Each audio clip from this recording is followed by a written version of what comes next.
Hola, bienvenidos a otra charla virtual en la silla que en tiempos de COVID nos obliga a hacerla por estas vías digitales, pero no por eso menos interesantes y menos provechosas para pensar lo que está sucediendo en este momento en el mundo.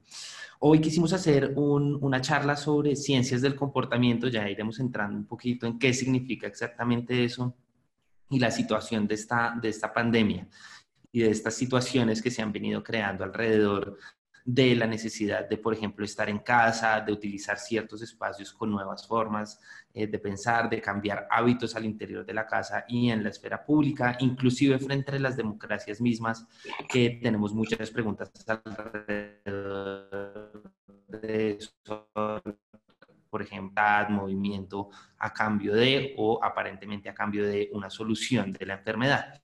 Hoy invitamos a tres expertos en el tema. Ellos son María Cecilia de Dios, ella es doctorada en Ciencias del Comportamiento y actualmente trabaja en la Universidad de los Andes en estos temas. Muchas gracias, María Cecilia, por aceptar la invitación. Claro, por supuesto, un Y gusto. también invitamos también a Santiago Borda. Él es economista y politólogo, experto en ciencias del comportamiento también. Actualmente trabaja en una consultora que se llama Instintivo, justamente en estos términos. Gracias, Santiago. Mucho gusto, gracias a ti por la invitación.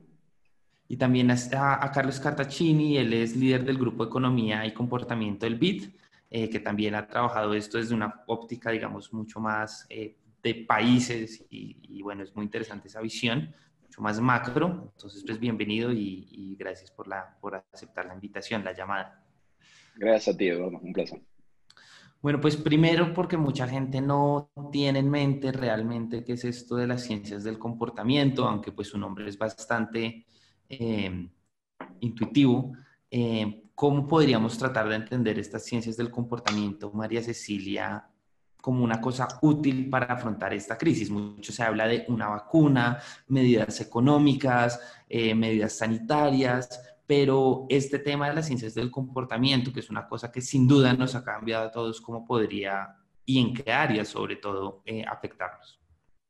Claro, no, sí, de acuerdo. Bueno, primero decir que las ciencias del comportamiento son básicamente un campo, una disciplina profundamente interdisciplinaria, lo cual es muy útil. Normalmente combina insights de tanto de la psicología, particularmente la psicología social, como la economía comportamental, con diferentes ángulos, con diferentes perspectivas, pero yo creo que la integración de todas estas visiones es muy productiva.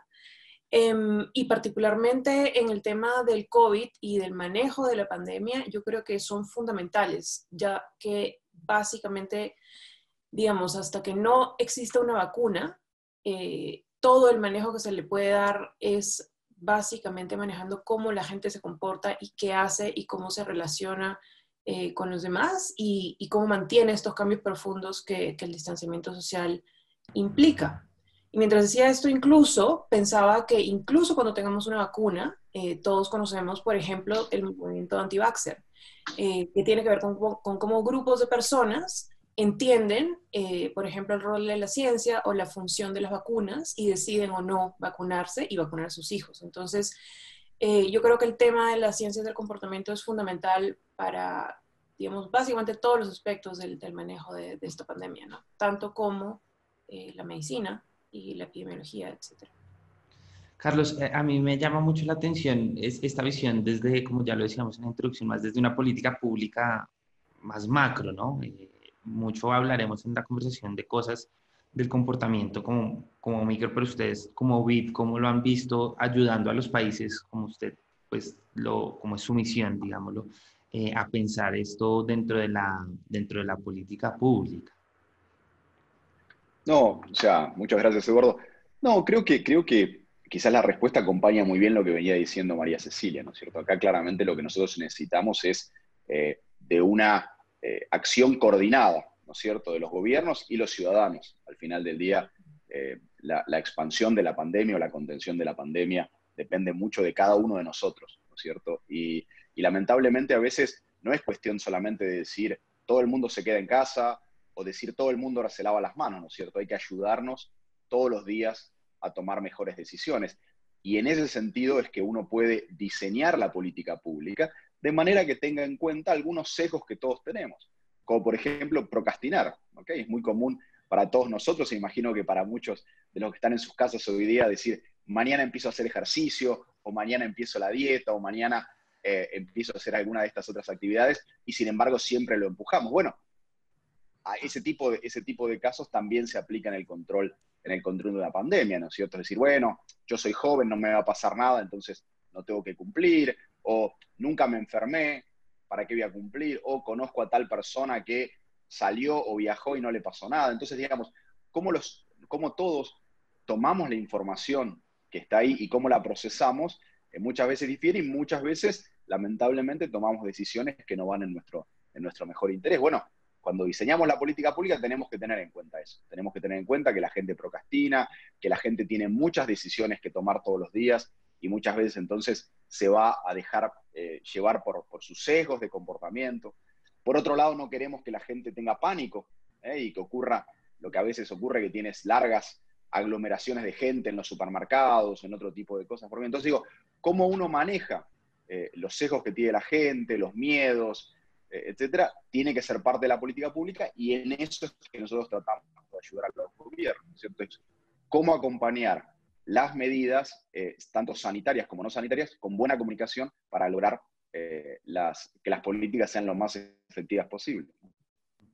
Santiago, vuelvo como a una pregunta general, ¿no? Porque es importante pensarse esto de las ciencias del comportamiento y el comportamiento de las personas en medio de esta crisis que, digamos, en noticias, si uno no tiene como un ojo afinado, parecería pasar desapercibido en muchas de las cosas, pero en realidad en muchos de los temas que los otros dos panelistas comentaban, pues son supremamente importantes, de lavarse las manos hasta unas cosas como de heurísticas o de sesgos que uno tiene al interior de su mismo rol, ¿no? Soy joven, entonces no me voy a enfermar, o voy a salir de esta pandemia aprendiendo japonés, por poner cualquier cosa, porque creo que todo el mundo como que ahora quiere ser un super ciudadano, Santiago.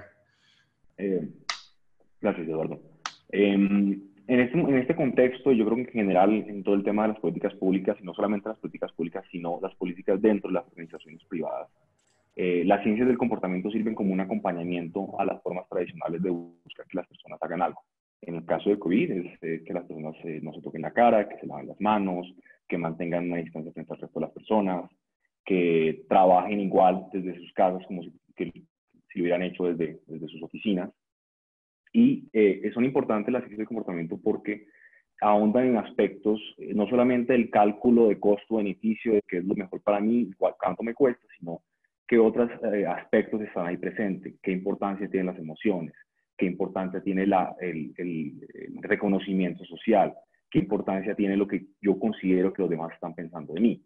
Todas esas cosas que en la vida cotidiana nosotros sabemos intuitivamente que son importantes, que nosotros actuamos no solamente por el dinero, sino también por lo que otros piensen de nosotros y por nuestra capacidad o ganas de ayudar a los demás. Pero pues ya formalizado y teniendo en cuenta que es importante desde el principio del diseño, cuando queremos buscar que las personas tengan mejores comportamientos, reconociendo que esos aspectos emocionales y psicológicos son importantes, pues las ciencias de comportamiento nos ayudan a ingresarlo directamente desde el principio. O sea, no solamente pensarlo como un punto final o un punto adicional a tener en cuenta, sino que un aspecto fundamental de por qué las personas realizan las cosas como las hacen. Yo quiero ir como de adentro hacia afuera, me refiero, de adentro más como desde el hogar hacia una cosa más macro. Y ya lo mencionaban en algunos aspectos, ¿no? Sin duda alguna, y todos los que nos van a ver vimos cómo nos cambió la vida en lo más básico, que es quedarnos en la casa, pero también en cosas como lavarnos las manos cada cierto tiempo, incluso generar unas sensaciones de asco hacia cosas muy normales para, por ejemplo, los latinoamericanos, como abrazarnos, besarnos, etcétera, etcétera. Cómo dentro de lo micro uno puede entrar a entender eso y sobre todo cómo lo debería entender para que no se vuelva un problema, ¿no? Yo siento que hay mucha gente obsesionada, para bien o para mal, con la higiene, por ejemplo, de los mercados y eso cómo puede generar ciertos cambios en el largo plazo, cómo, por ejemplo, esas cosas de afecto pueden cambiar en realidad nuestras relaciones personales, María Cecilia. Sí, no, me parece fundamental esta pregunta, básicamente porque lo que estamos viendo en este momento, es decir, yo creo que el reto en este momento es lograr que la gente tenga las conductas que necesita tener para protegerse del virus y para no transmitirlo.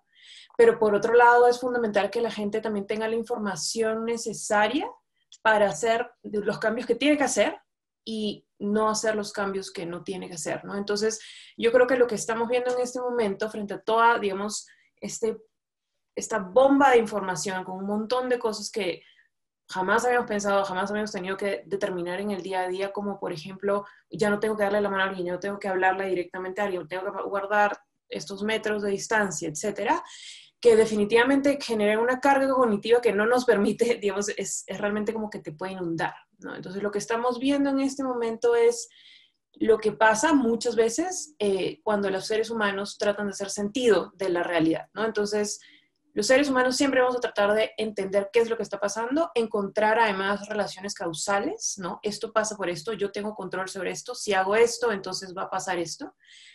Y la situación en la que estamos en este momento es una situación en la que tenemos muy poco control, que solamente podemos controlar, digamos, lo que nosotros individualmente podemos hacer, pero finalmente esto es un cambio profundo porque la agencia realmente está en la agencia grupal. Es decir, no importa si yo me lavo las manos, o sea, importa, es súper importante, pero necesito que yo y la persona al costado y la persona al costado y la persona al costado lo haga para que realmente mi acción tenga impacto.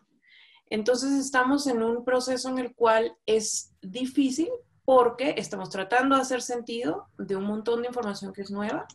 Estamos tratando de identificar qué conductas sí funcionan y qué conductas no funcionan en nuestra vida diaria. Y además dependemos de la acción, básicamente de la acción colectiva. Es decir, no solamente la acción individual es fundamental y es necesaria, pero no es suficiente. Y a eso es una situación a la que no estamos expuestos normalmente en nuestra vida común. Claro, digamos, ya iremos como yendo hacia lo más macro, ¿no? Como quisiera después pasar a lo colectivo y después como a una cosa más de gobierno y de, por ejemplo, instituciones como la democracia o la privacidad, etcétera. Pero eso micro, Carlos, ¿ustedes cómo lo han analizado?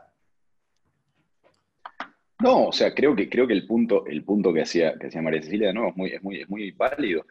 Acá la clave es cómo hacemos todos para cambiar un montón de comportamientos que quizás no son los más comunes o a partir de los cuales no tenemos los clues. O sea, históricamente, la mayoría de la gente tendía a lavarse las manos cuando estaban sucias, por decirlo de alguna manera.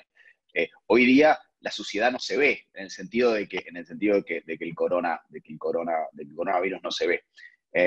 Lo mismo con el celular, lo mismo con un montón de otras cosas, digamos, ¿no? Es como que había un cue, como se dice, que es suciedad se limpia, pero ahora hay que cambiar ese tipo de cosas. Entonces ahora uno quizás tiene que limpiarse las manos cada vez que abre la puerta de su casa, o cada vez que sale de su casa y entra, y un montón aun cuando sea una pequeña interacción.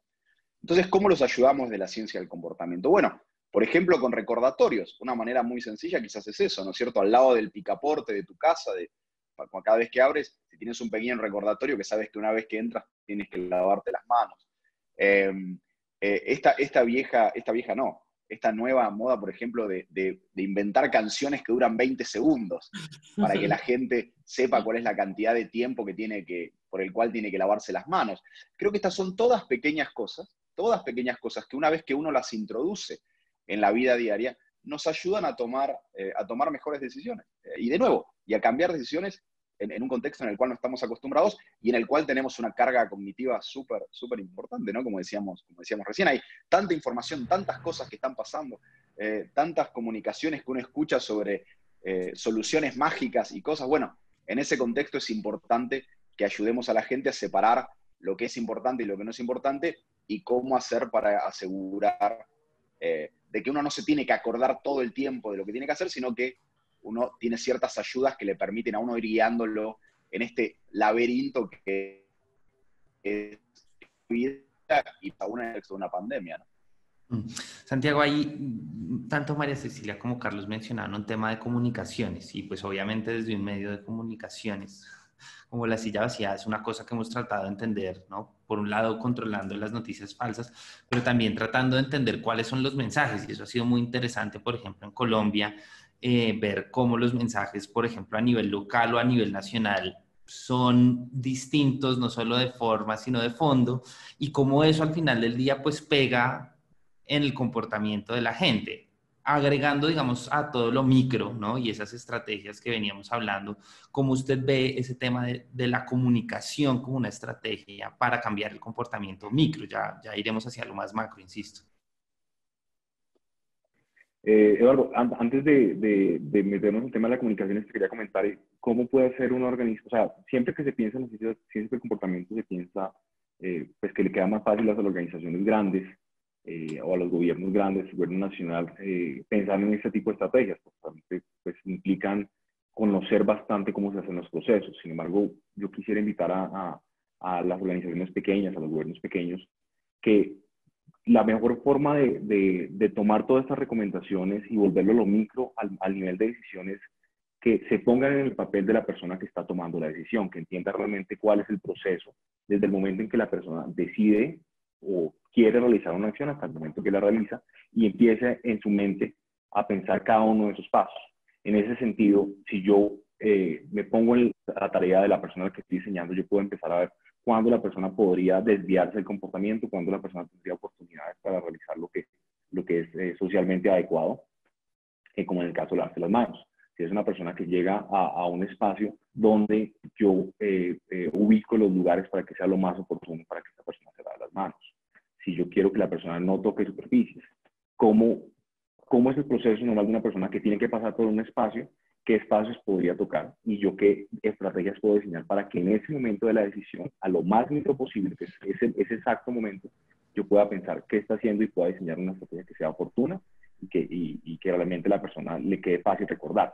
En ese sentido, las comunicaciones tienen que estar guiadas hacia eso. Y si yo doy más información, necesariamente eso hace que la persona tenga las herramientas para tomar las mejores decisiones, o si yo me pongo en el papel de la persona a la cual le estoy diseñando los mensajes y diseño mensajes de tal forma que sean fáciles de entender, que estén en los lugares adecuados para cuando la persona así de forma inconsciente pase, los vea y no tenga que estar haciendo un esfuerzo consciente por estar recordando lo que tiene que hacer. O sea, en nuestras ocupaciones todos estamos ocupados, todos vamos a estar ocupados, especialmente ahorita que se acabe la cuarentena, vamos a estar con muchas preocupaciones de producir. Entonces yo tengo que diseñar mensajes que sean fáciles de entender, que sean visibles y que no requieran mucha capacidad de procesamiento para entender qué es lo que quiere hacer el mensaje, qué es lo que quiere que yo haga el mensaje.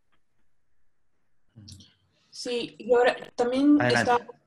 sí, no, escuchándolos estaba pensando también que, digamos, la disciplina de las ciencias del comportamiento tiene una caja de herramientas muy grande, ¿no? Para manejar el tema del comportamiento individual y el comportamiento de grupos pequeños. Y yo creo que es fundamental, por ejemplo, pensar en al menos dos formas de pensar en cómo los seres humanos podemos afrontar este tipo de situaciones. Entonces, por un lado está todo lo que nosotros podemos hacer para cambiar comportamiento, asumiendo, por ejemplo, carga cognitiva, ¿no? Entonces, nosotros vamos a estar saturados de información. Es fundamental pensar exactamente como estábamos diciendo, por dónde van a pasar las personas, cuáles son esos pequeños nudges que yo puedo hacer para que el comportamiento vaya hacia donde yo quiero que vaya. Ahora, otra opción súper potente también es pensar en cómo los seres humanos también nos organizamos de manera grupal y, digamos, nos comportamos no solamente por donde nos lleva la corriente, un poco en este marco de imitación, por ejemplo, sino también de acuerdo a acciones coordinadas, a normas sociales, a lo que nosotros pensamos que está bien o que está mal, y comunicamos en grupos más pequeños, ¿no? Y otra forma, por supuesto, es el tema de identidad, que también es un motivador súper potente de cómo los seres humanos nos podemos organizar a raíz o a través de identidades comunes, de metas comunes, de grupos comunes, de sensación de pertenencia. Por ejemplo, ¿no? Estaba viendo un anuncio que hizo Perú hace muy poco de cómo pues estábamos básicamente movilizando la idea de la identidad peruana y lo resilientes que se puede ser frente a esta situación y como todos juntos lo vamos a lograr. Entonces, digamos, clues de identidad también pueden ser súper importantes y súper potentes para manejar la conducta de las personas, ¿no? Carlos, no sé si al respecto quisieras agregar algo. No, quizás puedo complementar un poquito el tema que hablabas de comunicación al principio, ¿no es cierto? Sí, Creo que es un tema súper importante, creo que es súper relevante, eh, y que claramente hoy día se está viendo muy fácilmente, aquellos países o organizaciones que están haciendo las cosas bastante bien y aquellas que no tanto, ¿no? Hay un tema que es muy importante, que tiene que ver con los mensajes, y tiene que ver la sencillez, la claridad y la precisión de la información. ¿Okay? Hay algunos medios y algunos gobiernos que están siendo muy claros, muy sencillos, en cómo presentan la información, y otros que no tanto. Una cosa que es muy importante es la reiteración y la repetición de la información, en forma constante, ¿no es cierto?, para dejar un mensaje claro a la gente. Y otra cosa es muy importante, es la coordinación entre niveles de gobierno y eso. Hoy lamentablemente vemos en muchos países donde como quizás el gobierno federal plantea algunas cosas, los gobiernos estaduales plantean otras, las ciudades plantean otras, y eso claramente genera una cacofonía de información, que a la gente, le es muy difícil, digamos, manejar, ¿no es cierto? Y lamentablemente con estos sesgos cognitivos que hablábamos antes, permite que la gente entonces tome la información que más le conviene, ¿no es cierto? Y hoy lamentablemente, por ejemplo, acá en Estados Unidos vemos cómo uno escucha gente, lamentablemente muy desinformada porque escuchó a alguien decir una cosa o decir otra, o porque hay un gobierno en algún lado que está tomando una decisión porque eso no aplica a nosotros, etc. Entonces creo que hay que tener el tema de la comunicación es muy importante, porque de nuevo genera estos comportamientos. Por ejemplo, al inicio de la pandemia, estaba esta idea generalizada de que a los jóvenes no les afectaba, ¿no es cierto? De que no era un problema para los jóvenes, que a los jóvenes no les afectaba. En el caso de Estados Unidos, ¿qué pasó? Entonces, justo venía Spring Break, las vacaciones de primavera de las universidades, y todos los jóvenes se fueron a Florida, ¿okay? A las playas de Florida, en un momento en el cual, lamentablemente, en el estado de la Florida, había un brote importante que todavía no se había detectado. Bueno, esos chicos se contagiaron y al mismo tiempo luego volvieron a sus lugares de origen, y desparramaron el virus por todo el país. Y más que nada en algunas zonas del país donde quizás la situación no es la mejor en términos de calidad hospitalaria. Entonces digo, ¿cómo ese tipo de información lleva a que la gente tome decisiones? Cuando, por ejemplo, se empezó a hablar de la hidrocloroxina como una potencial solución, y la gente se volcó y compró cantidades masivas, quitándole esa droga a quienes realmente lo necesitan. Y hoy acabo de ver que acaba de salir uno de los estudios más grandes que se ha hecho acá en Estados Unidos, diciendo que probablemente la droga no sea efectiva, o no tenga mayor efecto que cualquier otra, y tiene muchas consecuencias negativas. Entonces digo, claramente cómo manejamos la información a todos los niveles, ¿no es cierto? Tanto desde el nivel del gobierno central, como desde los medios de comunicación, es muy importante. Ahí hay otro tema que me llama la atención que, digamos, no necesariamente es negativo, y es cómo hoy, por ejemplo, hay una causa común, sin duda alguna. Yo no sé si alguna vez en la historia, yo he tratado de pensar mucho de eso, ha habido una causa común tan evidente, o por lo menos en la historia reciente, como para no ser tan totalizador. Ha habido un tema como que en realidad estamos hablando todos, y eso ha traído, digamos, algunas buenas consecuencias. Por ejemplo, en términos de ciencia, justamente hay una lucha por intercambiar información en tiempo real muy eficiente, o pues tratando de ser lo más eficiente posible. Cómo eso, digamos, pensándolo en un aspecto positivo, Santiago, puede traer como ciertos aprendizajes, inclusive para cambiar sistemas de salud o sistemas científicos que nos den luces para que las carreras de los medicamentos no sea un negocio necesariamente, sino que sea un tema que realmente piense en un bien común, porque es que en este sentido sí es un bien común, ¿no?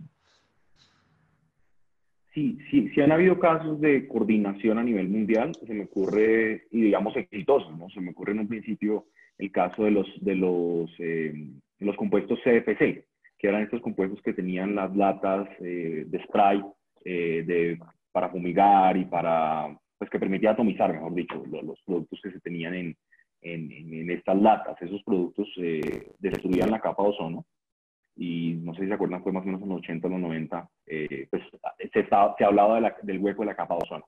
O sea, ese era un problema global y se consiguió coordinar a través de distintas organizaciones que se dejara de producir CFC o se dejara de incluir CFC en el componente que tenían los sprays. Entonces, en ese sentido, creo que sí se logró una coordinación a nivel mundial que tuvo un impacto medible en la reducción de la capa de ozono. Otro problema que nos hemos estado enfrentando desde hace mucho tiempo ha sido el tema, obviamente, del calentamiento global. Con el tema del calentamiento global ha sido un poco más difícil, ha sido mucho más difícil que con este tema del COVID, porque no está claro para las personas anteriormente cuál es el efecto de la acción que yo realizo como persona, o sea, qué efecto tiene que yo salga una vez más en carro, que yo viaje una vez más en avión, en aumentar, no sé, medio grado en la temperatura global.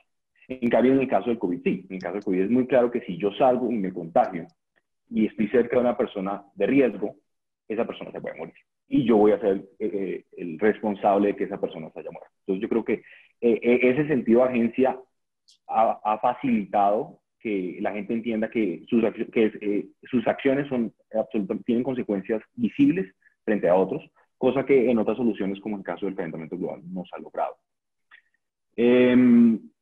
Siguiendo lo otro de tu pregunta que mencionabas de qué se puede lograr, yo creo que sí va a haber unos cambios grandes en hábitos, va a haber, digamos, saber que el comportamiento individual tiene resultados colectivos va a ser importante. Creo que a nivel global no se ha visto desde hace mucho tiempo eso. Yo creo que sí. Yo creo que a futuro sí va a ser más fácil entender que las acciones pequeñas pueden tener un efecto en el mundo. Y volviendo al tema de María Cecilia, sí va a ser muy importante ver cuáles son esos mecanismos, ver cómo entender por qué las personas no solamente actúan por convicción, sino que actúan porque ven a otros actuar, como lo que se llama cooperadores condicionales, como mucha gente va a actuar en la medida que vea que otros también lo están haciendo. Y van a dejar de actuar en la medida que vean que los demás no lo hacen, porque no van a querer ser los únicos que hacen ese aporte adicional. Hay un tema más amplio como para ir... María Cecilia, ¿quieres intervenir? No, sí, absolutamente de acuerdo. Me volví al tema un poquito de la comunicación, ¿no? Y una de las cosas súper interesantes es cómo las personas colaboran de acuerdo a la información que ellos tienen con respecto a lo que los demás están haciendo o no están haciendo, y las creencias verdaderas o falsas que ellos tienen de lo que los demás esperan de uno. Entonces yo creo que el tema de la comunicación es fundamental en cómo vamos a manejar la respuesta de las personas ante esta pandemia. ¿Qué información damos sobre lo que los demás están haciendo? Para ir llegando a una conclusión, me gustaría ir pensando un tema más macro, más de Estado, si se quiere, de derecho, de democracia. Es claro cómo todos hemos renunciado, nos han hecho renunciar o nos ha tocado renunciar a derechos tan básicos como el de movernos libremente, por ejemplo. Esto en lo más mínimo, por ejemplo, los países donde estamos, pero por supuesto vemos otras experiencias que llevan mucho más allá estas medidas, como renunciar, por ejemplo, a la privacidad. Hemos visto cómo en algunos países pues se ha implementado, digamos, tecnologías para acceder en tiempo real a información tan privada como la salud de las personas, ¿no? Y eso a mí me preocupa porque leía un texto de Noah Harari en estos días que se hizo muy viral, cómo esto puede llegar a cambiar nuestras democracias. Él era bastante optimista, a mi modo de ver, diciendo, no, de esto vamos a salir empoderados, ¿no? O si lo entendemos así, ¿no? Como una salida realmente, o nos vamos hacia la privacidad o vamos a salir empoderados. A mí me parecía un poquito fácil, si se quiere, la solución, porque siento que al revés, esto puede generar unas sutilezas pues mucho más grandes, por ejemplo, con temas como salud, ¿no? Como por ejemplo la implementación eventual de pasaportes biológicos para acceder a ciertas fronteras, cómo las fronteras del mundo se pueden cerrar alrededor de temas sanitarios y cómo eso al final del día, luchas históricas como la Unión Europea, por ejemplo, o el acceso a visas, etcétera, etcétera, pueden verse fácilmente rotos con una causa muy legítima, aparentemente, como la salud del bien común, ¿no? Porque partimos de la idea de que lo importante es proteger a las sociedades de un enemigo común llamado coronavirus, ¿no? Entonces, pues, Carlos, te doy la palabra ahí, tú que pues trabajas en el BID y tienes esta noción más macro para tratar de pensar cómo esto puede llevar a consecuencias realmente negativas o positivas, ojalá sobre nuestra democracia y nuestros derechos y nuestra integración con un sueño que en un momento se llamó globalización y que hoy en día está absolutamente en crisis. No, creo que tu pregunta es muy válida. Creo que podría dar para 4 o 5 horas de conversación, ¿no es cierto? Creo que tiene Absolutamente. tantas aristas, tiene muchísimas aristas, ¿no es cierto? Hay un tema que es el que tocabas al final, que tiene que ver con la cooperación internacional. Creo que lamentablemente a veces este tipo de eventos, en algunos casos generan un buen equilibrio en el cual todos cooperamos y todos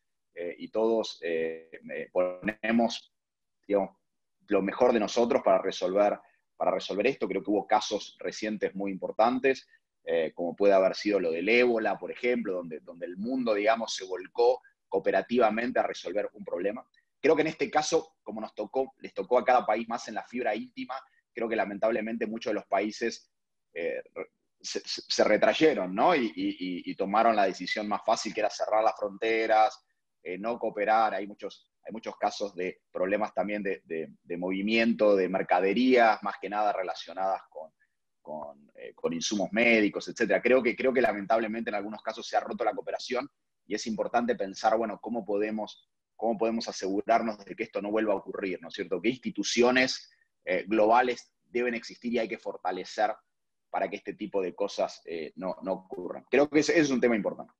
Hay otro tema que va más hacia el inicio de tu pregunta, que tiene que ver con la democracia y ese tipo de cosas. Creo que lamentablemente hay un tema que es muy importante acá, que es otro de los grandes temas que estamos estudiando desde el grupo del Departamento de Investigación, que tiene que ver con la confianza.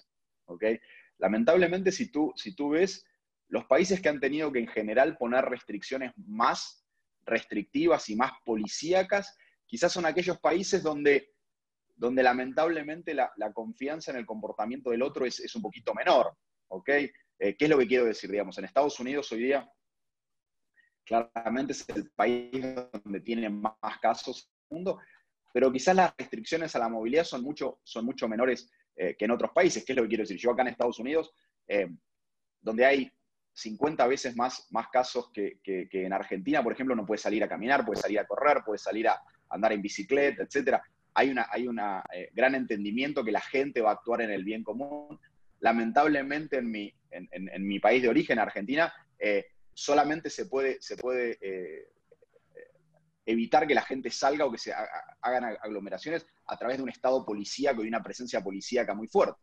¿Okay? Con lo cual creo que lamentablemente los avances hacia las libertades son mayores en la medida en que se parte de una situación de confianza y de cumplimiento de las leyes que ya era más bajo para empezar. Entonces creo que lo que va a terminar pasando en el mundo en términos esto va a ser muy distinto, digamos, ¿no? Es decir, no creo que lo que termine pasando en Dinamarca sea lo mismo que va a terminar pasando en alguno de los países de nuestra región, etc. Entonces creo que hay un tema de nuevo, como decía antes, tenemos que pensar cuáles son las organizaciones multilaterales que hay que crear a partir de esto. Creo que también hay que pensar cuáles son las condiciones dentro de los países que tenemos que crear para que haya más confianza, para que la gente naturalmente cumpla con las reglas sociales más naturalmente y no haya que tener un estado policíaco metiendo gente presa porque sale a dar un paseo, ¿no? Así que creo que ese es un tema súper importante. Solamente para terminar, ahí el otro tema que tú planteabas, que era el tema de la privacidad. Es un tema súper relevante que está en boga. Creo que es un tema interesante porque cuando lo hablamos en el abstracto, a todos nos preocupa, pero en el día a día, básicamente, damos acceso a nuestra privacidad a cientos de empresas, ¿no es cierto? Y la mayoría de la gente no tiene problema de que Waze sepa dónde uno está todo el tiempo, que Facebook sepa dónde uno está todo el tiempo, que Instagram sepa dónde uno se sacó la foto y dónde está, etc. Lo cual digo, eso también tenemos que tenerlo en cuenta en esos aspectos, ¿no es cierto? Es decir, tenemos que entender, creo que el tema de la privacidad es importante, pero hay que de nuevo plantearlo en un todo, cuál es nuestro print que estamos dejando digital y pensarlo cuánto peor va a ser esto. Creo que en muchos casos va a ser muy similar a lo que ya estamos haciendo todos los días, ¿no? Claro que ese es un muy buen punto, ¿no? Nosotros ya de entrada, por hacer esta llamada, estamos renunciando a cierta privacidad de unas denuncias muy grandes alrededor de esta plataforma, sin ninguna razón distinta a comunicarnos. Ahora, pues creo que es un buen punto ponerlo en el debate, bueno, ¿cuáles son las consecuencias en realidad frente a una pandemia como esta, Santiago, para ir cerrando? Sí.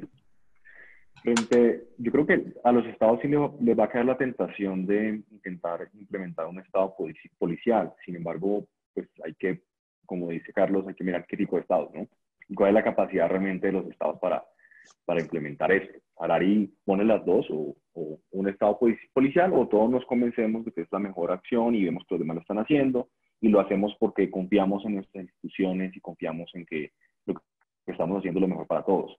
En el caso de Colombia, pues digamos, se ha visto que hay unos líderes que han surgido. En el caso de Bogotá, claramente la alcaldesa de Bogotá, y en el caso a nivel nacional, el presidente Duque ha cambiado mucho la forma como se comunica. Ya no se comunica a través de ministros, sino que su comunicación es más directa. Pero yo creo que parte de esa tentación de ejercer un Estado policial se va a limitar sobre la capacidad que tiene el Estado, por ejemplo, colombiano, de realizarlo. O sea, para nadie es un secreto que Colombia lleva muchos años en guerra con grupos claramente declarados al margen de la ley, que han seguido haciendo lo que han querido haciendo, y el Estado no ha tenido la capacidad de tener control máximo sobre ellos. Yo creo que en el caso en que llegáramos a una situación donde nadie quiere cumplir, donde nadie quiere estar en cuarentena, donde todo el mundo quiere salir y tener comportamientos riesgosos, al Estado colombiano le quedaría muy difícil forzar esas conductas de forma policiva. Entonces, pues eso presenta la oportunidad que, si no es posible lo policivo, va a tocar entonces generar ese mensaje de confianza, ese mensaje de empatía y de solidaridad. Y en alguna medida, viendo las intervenciones del presidente y de la alcaldesa de Bogotá, sí se ve que hay unos mensajes muy grandes donde se promueve la solidaridad como principio de acción. Y yo creo que eso va hacia el lado que dice Harari, es esta puede ser la mejor opción. Empoderémonos como ciudadanos, entendamos que nuestras acciones tienen consecuencias reales en los demás, y yo creo que en el caso de los estados con menos capacidad policiva, ese va a ser un camino correcto. Pues María Cecilia, para cerrar esta conversación, que evidentemente, como le decía Carlos, podríamos durar 4 días, pero creo que es como un abrebocas también, y pues aprovecho para que ustedes puedan escribir esto ampliamente. Recomiendo las columnas tanto de Santiago como María Cecilia, y Carlos también, si quisieras, acá bienvenido, para pensar esto dentro de una forma más amplia, ¿no? Desde esos principios como democracia, etcétera. No, yo creo que las preguntas son fascinantes, de acuerdo. Podríamos pasar días acá discutiendo y veo varias aristas. Acá iba apuntando algunas para que no se me vayan. Yo creo que no hay que olvidar, digamos, uno se pone a pensar cómo hacemos para manejar la conducta de la gente, pero particularmente en las economías en desarrollo, yo creo que tenemos que tener en cuenta el tema de que muchas personas básicamente están afrontando como el riesgo de contraer el virus versus el riesgo de no tener que comer, ¿no? Entonces, yo creo que como este balance entre compliance a la norma, a la norma social o a la regla, y lo que las personas, digamos, grandes sectores de la población efectivamente pueden hacer, es todavía un dilema que estamos, yo creo, todas las economías en desarrollo estamos todavía tratando de ver cómo se hace, ¿no? Porque digamos que el virus ha empezado en economías desarrolladas, en países con muchos más recursos que, por ejemplo, Latinoamérica, y en sitios donde es mucho más fácil pedirle a grandes porciones de la población que se queden en la casa. Entonces, es una cosa que creo que no podemos dejar de lado. La otra es el tema de la cooperación global, ¿no? Yo sí tiendo a ser bastante pesimista en eso. Digamos que antes del virus ya habíamos estado en esta línea de nacionalismos, de cerrar fronteras, de separarnos, de como poner diferencias entre las personas. Y yo en el fondo decía, bueno, lo que necesitamos es realmente como una causa común, ¿no? Que nos una como seres humanos para poder, digamos, cooperar como seres humanos, pero lo que estoy de acuerdo con todo lo que hemos dicho, ¿no? La sensación de amenaza es tan grande que el mundo se ha retraído a una especie de como sálvese quien pueda. Y creo que en este momento es fundamental que como repensemos y empujemos estas nuevas organizaciones, digamos, estas nuevas formas de organizarnos globalmente que son absolutamente necesarias si es que vamos a poder, digamos, llevar esto de la mejor manera, ¿no? Si nos seguimos retrayendo, digamos, perdemos de vista que si un país sigue absolutamente infectado, eventualmente esas personas van a viajar al otro lado y se van a volver a infectar en el otro lado. Digamos, ese es un problema realmente de cooperación global. Y creo que tenemos que empujar o encontrar formas creativas de generar esa cooperación global, que en este momento creo que no estamos viendo. Pues bueno, a Carlos, Cecilia, Santiago, muchísimas gracias de pasarle la palabra a Maricela. Es un tema que da mucho que pensar y lo pensamos con Santiago inicialmente y con Andrés Sucros, su socio en Instintivo, con un abrebocas para pensar estos temas que no son tan evidentes y no están realmente o no se aterrizan tanto en la agenda, pues por obvias razones, ¿no? Tal vez porque ahora la gente está preocupada en que se inventen una vacuna, en que haya suficientes camas de cuidado intensivo intermedio, pero creo que estos son estos temas los que nos hacen pensar un poquito y avanzar la discusión. Entonces les doy las gracias y bueno, también recomendar pues que lean todos los documentos que está sacando el BID, que se metan al blog de tanto de María Cecilia como de Santiago y pues a las respectivas páginas de Instintivo y pues de lo que están haciendo cada uno, porque creo que ahí hay muchas luces que nos hacen pensar este problema de una forma menos inmediatista y más como nos está realmente cambiando la vida y que esa frase nos está cambiando la vida no sea realmente vacía. Entonces, muchas gracias por eso. Por supuesto, Gracias a vos por la invitación.